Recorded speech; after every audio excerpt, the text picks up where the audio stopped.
Здравје со Александар Динев. Здравствен систем, реформи, проекти, превентива и лекување. Медицина базирана на докази. Водич за здрав начин на исхрана. Ало докторе, во ваш термин. Вторник од 11 до 12 часот. На Радио Слободна Македонија. Емисија Здравје. Добар ден, почитувани слушатели, јас сум Александар Динев, а вие слушате емисијата Здравје на Радио Слободна Македонија. Во денешното издание на Здравје, како предпоследен ден од месец ноември, ќе се посветиме на машкото здравје. Тема ќе биде машкото здравје, кои се најчести заболувања кај мажите. А на оваа тема мој гостен и соговорник во студиото е професор доктор Оливер Станков, директор на клиниката за урологија. Професор Станков, добар ден и добре дојдовте во Здравје. Добар ден. Најавивме дека завршува месец ноември, попознат како Моември, месец посветен на машкото здравје. На почетокот, кои се најчестите заболувања од кои страда машката популација, односно мажите? Мажите најмногу страдаат од заболувањата на простатата, значи најмногу од бенигната простатична хиперплазија, која физиолошки се јавува кај повозрастните мажи, а полошата варијанта е карциномот на простата, кој многу често се јавува кај машката популација. Така, како што паралела да направиме, како што гинеколозите се својствени лекари за жените, така и вие уролозите сте лекари специјализирани за машката популација, мада има некои проценти жени кои страдаат од бубрези, затоа ќе се навратиме малку подоцна. Каква е статистиката на клиниката за урологија или општо статистиката која ја споменавме простатата и ракот на простатата како најтешко заболување од кое страдаат мажите? Еве генерално прво општо податоци околу светската статистика. Колку проценти од мажите имаат или страдаат од вакво заболување? Ризикот од развој на карцином на простата према америчка статистика изнесува 16%. Значи 16% од мажите имаат ризик да заболат од карцином на простата.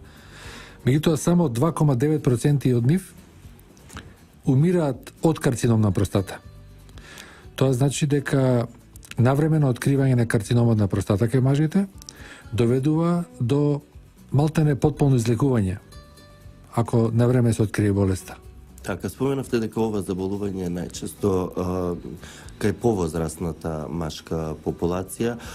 Како треба навреме да се открие? Значи, што се е потребно конкретно за повозрастните мажи? Од која возраст, какви прегледи треба да се направат? Према Светската здравствена организација, секој маж изнад 50 годишна возраст треба да се јави еднаш годишно на уролог. Тоа испитување подразбира ехографија на абдоменот и на простатата, ректален преглед и одредување на туморските маркери за простата, кои се нарекуваат простата специфичен антиген.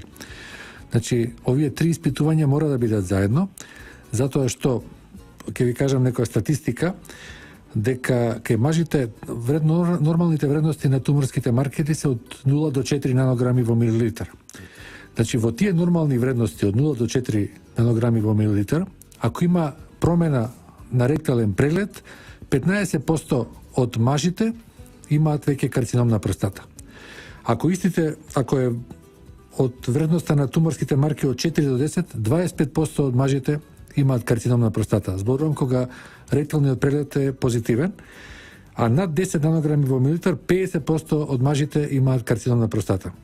Значи дека секогаш треба да се направи и ректален преглед, и за да знаеме дека тие вредности на туморските маркери се реални. Така, дали и Македонија ги следи овие статистички податоци или отскокнуваме, или кај нас е исто така во склад, состав со овие податоци од Светската здравствена организација? Па ние сме отприлике према податоците на Светската здравствена, воглавно во тие рамки се движиме. Значи нема кај нас нити повеќе заболени мажи од карцином, нити помалку.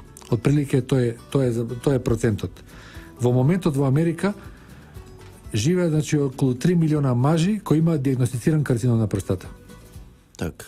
Кај нас каква е статистиката еве годишно кај вас на клиниката? Колку операции или колку пациенти со заболување на простатата, не мора конкретно рак на простата, се третираат? Кај нас се третираат многу пациенти Так. со бенигна простатична хиперплазија. Значи, ќе ви кажам, еве некои статистики. Значи, ние имаме околу 7000 прегледи годишно на клиниката за урологија. Значи, околу 7000 прегледи кои се извршуваат, од кои имаме ендоскопски интервенции околу 2000, што подразбира цистоскопи, бужирања, биопсии на простата, кои ги имаме околу 500 Така. годишно. Имаме околу 1500 операции на клиниката, од кои 150 лапароскопски. Значи, околу 500 биопсии на простата, а имаме сигурно преку 250 докажани карциноми од тие 500. Так, половината. Да. Така. Професор Станков, дали во ноември месец, еве, бидејќи цело време се зборува да се подигне свеста кај мажите додатна, барем еднаш годишно е конкретно во ноември на уролошки преглед. Имате ли некој отскокнување со бројот на прегледи, поголем број на пациенти, бидејќи во јавноста имаше доста голема кампања околу подигнување на свеста за машкото здравје? Точно е дека во ноември мажите повеќе доаѓаат на преглед. Значи, ова се, јас ви кажувам, уназад можда 4-5 години. Значи, потенцирано е, мислам, мажите доаѓаат на преглед во ноември месец и со прв доаѓа на преглед, го прашуваме кои проблеми ги имате, кои симптоми, не вика, доаѓам јас прв на преглед, слушам дека е ноември месец на машкото здравје и доаѓаат прв пат, се испитуваат од простата. Значи, бараат ехографија, бараат туморски маркери да одредат. Но предпоставувам дека во западно развиените земји состојбата е поинаква. Кај мажите совеста работи во текот на целата година, кај нас еве, бидејќи споменавте дека има отскокнување во ноември, како еве еден совет до слушателите, како да си го контролираат нивното здравје, еве конкретно заболувањата на уринарниот тракт? Па не мора да чекаат првиот симптом да дојде, отежното мокрење, тенок, млаз, болки при мокрењето, станување преку ноќ.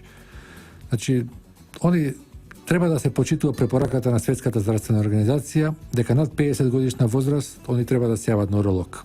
Не мора да ги чекаат симптомите. Така, како оди еве закажувањето, бидејќи неодамна пред 2 месеци имаше заедно со Министерството и вие бевте присутни, имаше една реакција или измени на преупатување на пациентите, бидејќи чинам требаше повторно да се враќат по двојни упати на клиниката за две различни интервенции. Каква е состојбата сега? Како може да се дојде до уролошки преглед едноставно? Сега пациентот се јавува на матичен лекар. Матичниот лекар е должен да го прати пациентот во секундарна здравствена дејност, во каде што ќе му се направи ехографија на простатата и ќе му се одредат туморски маркери. Со тие, значи, со направено ехо и туморски маркери, матичниот лекар го препраќа на уролог, на специјалист, каде што урологот само што уште еден ректален преглед може конечно да постави диагноза за понатамошно лекување, значи дали има индикација за оперативно лекување или само терапија на пациентот. Така, чинам дека со ова двојно враќање и двојни анализи би се рекло, имаше и листа на чекање некаде околу месец-два сега. Мислам дека е намалена веќе листата на чекање и дека сега ние и во сабота, значи скоро секоја сабота пуштаме термини по 2-3 термина во сабота, значи во текот на неделата се договараме кој може воредно, значи одреденото работно време каде што имаме 3 амбуланти, во сабота од 1 до 3 амбуланти пуштаме може 2 до 3 пати во месецот. Така, каква е состојбата на клиниката освен за простатата, значи за предпоставувам дека работите и други методи, други интервенции? Па да, на клиниката се работат сите уролошки операции кои се изведуваат во светот. Значи од калкулоза, значи имаме разни интервенции на калкулоза, на камења во бубрегот, камења во каналниот систем, камења во бешиката, потоа тумори, сите тумори на бубрек, тумори на надбубрек, тумори на канален систем, Така, тумори на бидејќи- бешика кои се секојдневна патологија на клиниката за урологија. Да, тука и трансплантацијата, ќе се осврнеме на овие Да. интервенции подоцна во текот на емисијата. Сега одиме со простор предвиден за реклами, ќе се вратиме повторно со актуелности околу урологијата и работата на клиниката за урологија во состав на Мајка Тереза клиничкиот центар. Здравје со Александар Динев. Здравствен систем, реформи, проекти, превентива и лекување. Медицина базирана на докази. Водич за здрав начин на исхрана. Ало докторе, во ваш термин. Вторник од 11 до 12 часот. На Радио Слободна Македонија. Емисија Здравје. Почитувани слушатели, јас сум Александар Динев, а вие слушате емисијата Здравје на Радио Слободна Македонија. Во денешното издание мои гости и соговорник во студиото е професор доктор Оливер Станков, директор на клиниката за урологија. На почетокот со професор Станков се осврнавме околу нечестите заболувања кај машката популација, именно на самиот крај на месец ноември сме, односно моември, месец посветен на машкото здравје. Убедливо заболувањата на простатата се нечестите заболувања од кои директно страда машката популација. Професор Станков, споменавте дека и сите останати уролошки интервенции кои се работат во светот се работат и третират и кај вас на клиниката за урологија. Споменавте и камен на бубрек, чинам заболување кое е се почесто во Македонија, имајќи во предвид дека со секој втор човек што ќе се сретнам или нека биде секој трет човек, го има ова заболување. Како настанува ова заболување камен во бубрек? Па, на клиниката за урологија можам да ви кажам дека секојдневно се третира, значи, камен во бубрек. Секојдневно. Значи имаме ние апарат за литотрипсија, екстракорпорална литотрипсија, значи тоа не е оперативна метода, кај што секој ден по 4 пациенти имаме кои се третираат за лекување на камен на бубрек. Потоа, моментално се на клиниката за урологија се прави, значи, камен во бубрек кој се легува со инструмент директно во бубрегот, се вика перкутана нефролитолапаксија, моментално тоа се работи. Современа метода. И 4 имаме денеска пациенти кои се лекуваат со екстракорпорална литотрипсија. Значи денеска само 5 души имаме 5 пациенти кои се лекуваат од калкулоза, кои се оперираат и вонтелесно се третираат. Така, возраста на пациентите дали се намалува? Дали, што е случај кај простатата се повозрастни, овдека предпоставувам дека се мешана популација од сите возрастни. Тука се од сите возрастни групи, значи немаме некоја статистика да повозрастните повеќе заболуваат, него сите се возрастни групи. Така, еве, 20 години. Да, како настанува ова заболување? Па нема, тоа се должи можда и на самата анатомија на каналниот систем, Така. и можда и квалитетот на исхраната и водата која се користи. И генетиката секако. Секако генетиката, да. Така, како симптомите се болки во бубрезите, предпоставувам? Да. Првите симптоми се болки во бубрегот.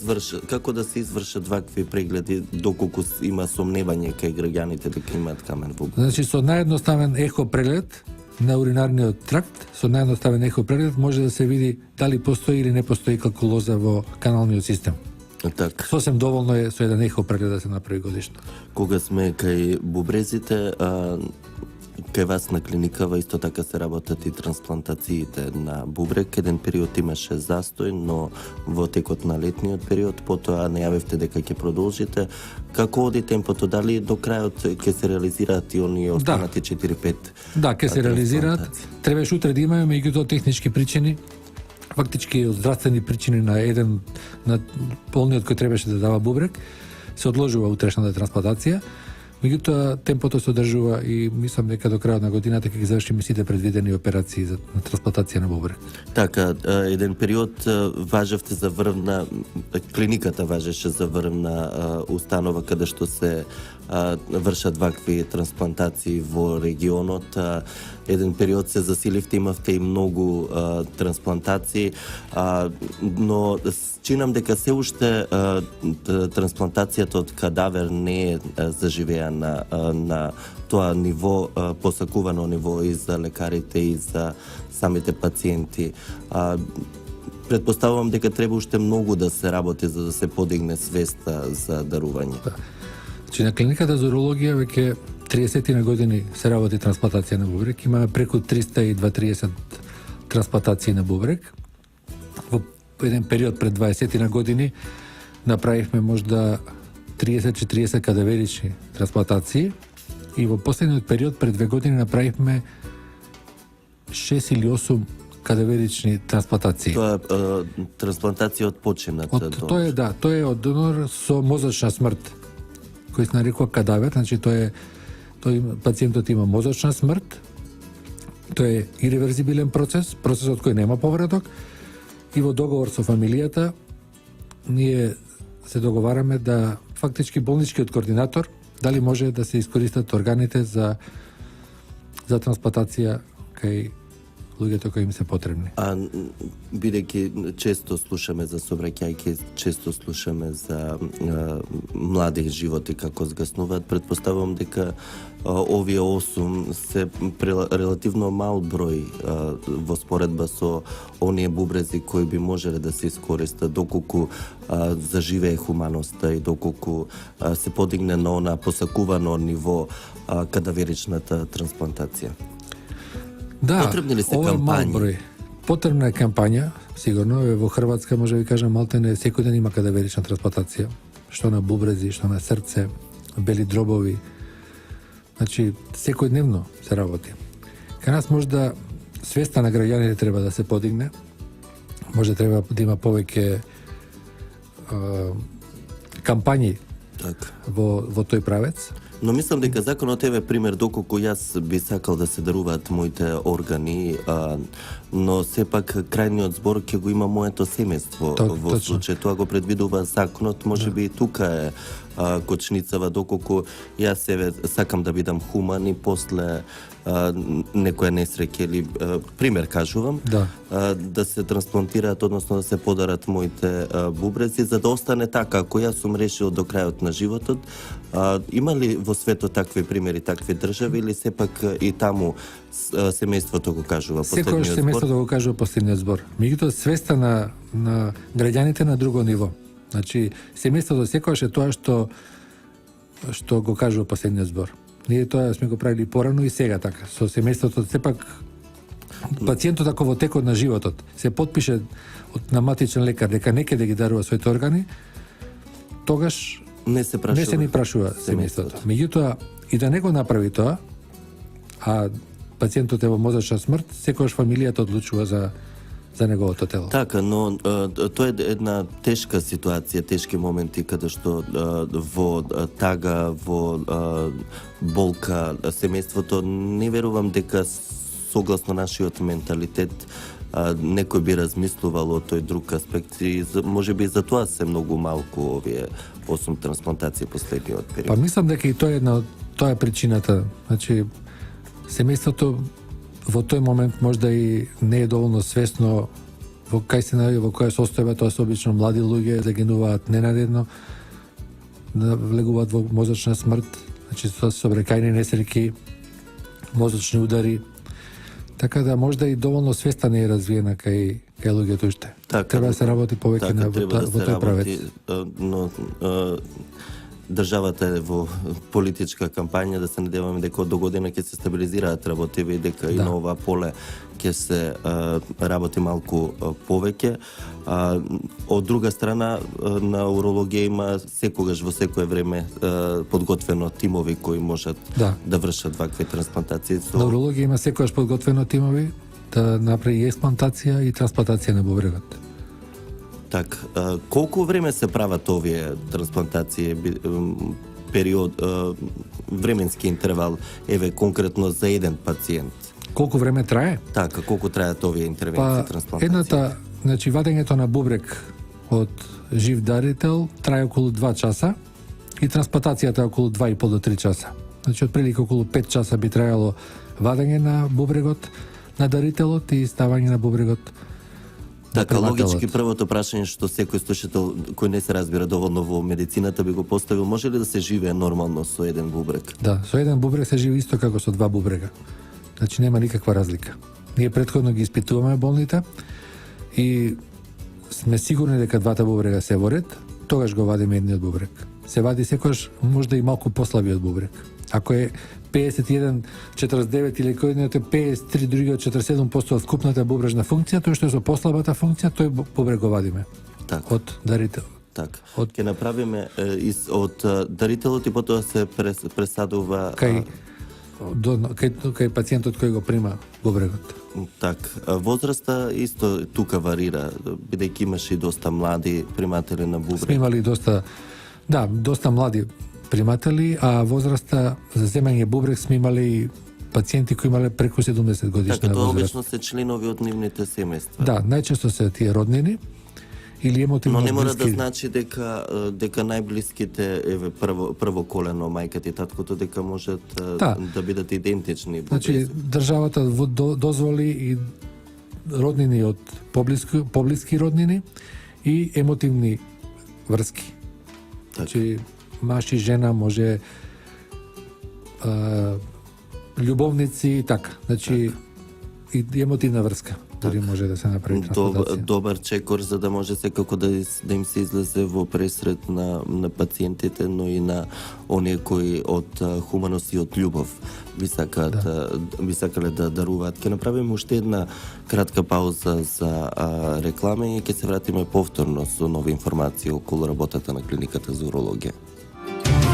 Здравје со Александар Динев. Здравствен систем, реформи, проекти, превентива и лекување.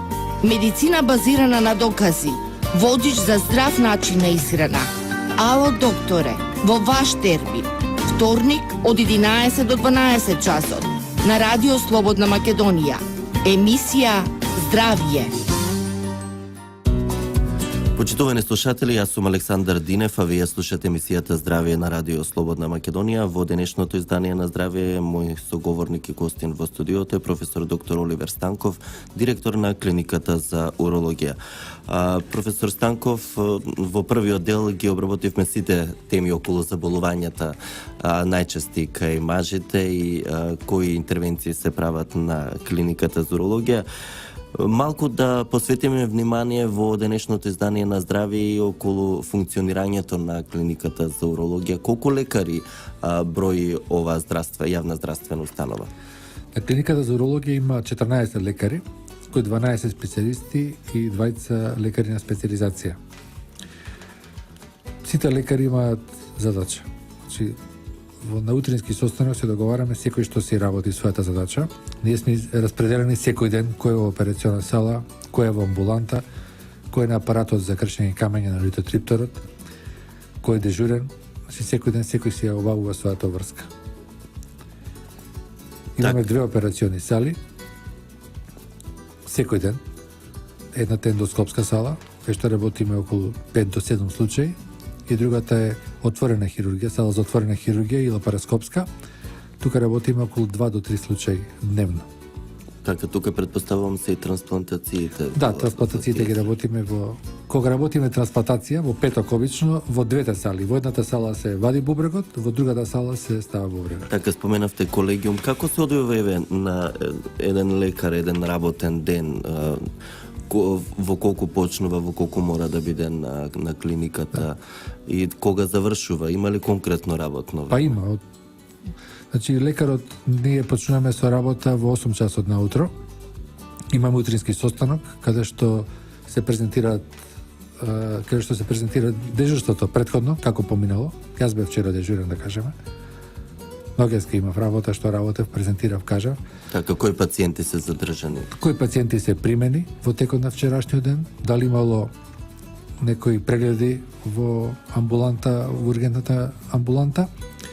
И се кажува кој е денешниот програм и се распределува тимот кој денеска ќе биде во операционите сали.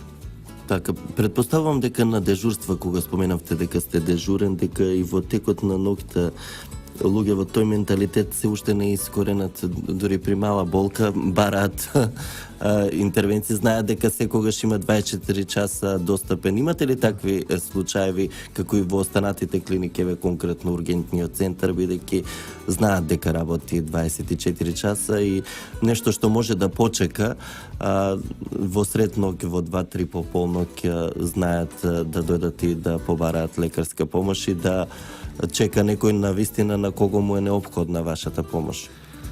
Нашите пациенти, ако има болка некој, ако не може да мокри, тој чека, значи може од денеска од 3 да го има тој проблем на ручек, он ке чека и највечер кога пред спиење, кога ноќта е долга, тогаш обично доаѓаат во ургентен центар, тогаш се доаѓа на преглед. Многу често, да ви кажам, многу често. Кој ќе прашате анамнестички од кога му се тие проблеми, од кога не може да мокри, од ручек од 30 не можам да мокрам, а зошто сега дошол и па еве сега така. Или болки ако има во бубрегот. Тој може 6 сата дома да седи со бубрег, со болки, ќе зима, меѓутоа највечер после 12:01 ќе дојде во ургентен центар. Так. Тоа е секојдневно. Така и доволно една инекција за смирување, потоа ќе тоа е тој наш менталитет така е, на луѓе кој има маката тогаш се јавува, мислам иначе. Така, предпоставувам дека и бидејќи нема доволно уролози низ целата држава, специјалисти, во поголемите клинички болници има, но во останатите болници оваа специјалност не достига. Одите ли во внатрешноста во помалите градови за да не се малтретират преку оние проекти, да не доаѓаат пациентите конкретно во Скопје за уролошки преглед? Значи, во државата има околу 90 уролога. Вие, впрочем, заборавивме да кажеме дека сте председател на Сдруженијето на уролози во Република Македонија, скоро една година ново избран председател. Да. И ја знаете оваа статистика. Так. Значи, во државата има околу 90 уролози. Меѓутоа, ние од клиниката за урологија, значи неколку доктори, идеме еднаш неделно по помалите места, во Струмица, во Велес, во Штип, во Струга, во Битола, каде што секој од нас работи по некоја операција и со цел на доедукација на колегите кои се во помалите места. Така, каков приемот во помалите места? Значи, исто доаѓаат пациенти, предпоставувам и као овде во Скопје, во главниот град кај вас на клиниката. Да, таму има многу прегледи. Значи, кога ќе видите бројката колку прегледи има дневно во секој место, јас во Струмици там, кога ќе ми кажат дневно амбулантата која фреквенција има, ќе се изненадите, просто ќе речете зар може толку да има прегледи во една амбуланта во Струмица. Има многу прегледи и тие пациенти кои може да се оперираат во Струмица, ние ги работиме во Струмица. Мислам, и колегите сами нешто работат, а ние од клиника помагаме за некои посложени интервенции. Така и еве на самиот крај од денешното издание на емисијата Здравје сме професор Станков. Ваш совет до сите мажи без разлика на возраста од помали, бидејќи има некои заболувања од кои страдаат и младите мажи, но ракот на простата и конкретно заболувањата на простатата се карактеристични за повозрастната машка популација. Еден генерален совет до мажите, бидејќи токму и ова е темата ноември, месец посветен на машкото здравје, на што најчесто да обрнат внимание мажите? Мажите нека следат препораката на Светската здравствена организација, еднаш годишно нека се јават на уролог и да немаат проблем, сепак да го направат тој преглед еднаш годишно. Так. Тој го нивна корист. Дали се размислува, еве, ме надоврза ова прашање како матичен уролог, како за жениве што е матичен гинеколог, за да има почесто вакви прегледи и мажите да проработи совеста повеќе? Да. Ова не сме го размислували искрено, меѓутоа да ви кажам, во Германија од 100% уролози 70% се како матични уролози. Значи во Германија 70% од уролозите се матични уролози. Тоа би значило како матичен лекар. Значи тие доаѓаат мажите кај урологот, тој им ги прегледува, им дава терапија, и во случај да има потреба од хируршка интервенција, го препраќа кај неговиот колега уролог во болнички установи. Значи 70% се матични уролози. Така, предпоставам дека и во другите држави високо развиени еве, Германија ја споменавте, но и во останатите земји функционира овој систем века, па и кај нас. Можда не е баш така, значи Германија е специфична во тоа, значи кај нив е 70% од уролозите Германците многу водат грижа за превентивата. За превентивата. Да, мислам дека тоа не е лошо.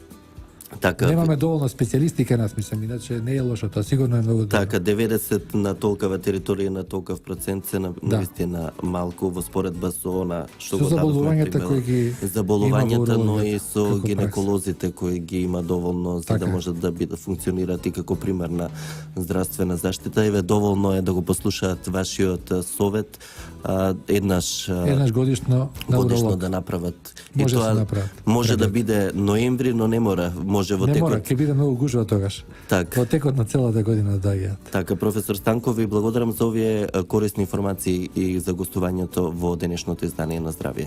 Ви благодарам на поканата. Создадено за уживање и за релаксација. Твоја музичка анимација. Радио Слободна Македонија.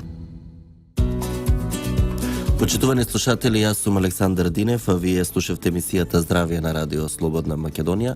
Во денешното издание на Здравје, мој соговорник и гостин беше професор доктор Оливер Станков, директор на клиниката за урологија. Се осврнавме за неколку актуелни теми околу заболувањата, најчестите заболувања кај мажите и совет еднаш годишно сите мажи во Република Македонија да посетат уролог, барем еднаш годишно. Тоа беше советот од професор Оливер Станков. Тука е и крајот на денешното издание на емисијата Здравје во продукција на Трговско радиодифузно друштво Радио Слободна Македонија. Уредник и водител на емисијата Александар Динев. Техничка реализација Далибор Зафировски. Видеореализација Дине Вучков. Денеска сме вторник, 29 ноември 2016 година. Ви благодарам за вниманието со кое не следевте. Ви закажувам наредна средба со Здравје наредниот вторник, исто така во 11 до 12 часот. А наредниот вторник, бидејќи е прв вторник во месецот, зборуваме за здравата храна и здравиот начин на живот со доктор Александар Митов. Од мене до слушање и имајте убав ден. Здравје со Александар Динев. Здравствен систем, реформи, проекти, превентива и лекување. Медицина базирана на докази. Водич за здрав начин на исхрана. Ало докторе, во ваш термин. Вторник од 11 до 12 часот на Радио Слободна Македонија. Емисија Здравје.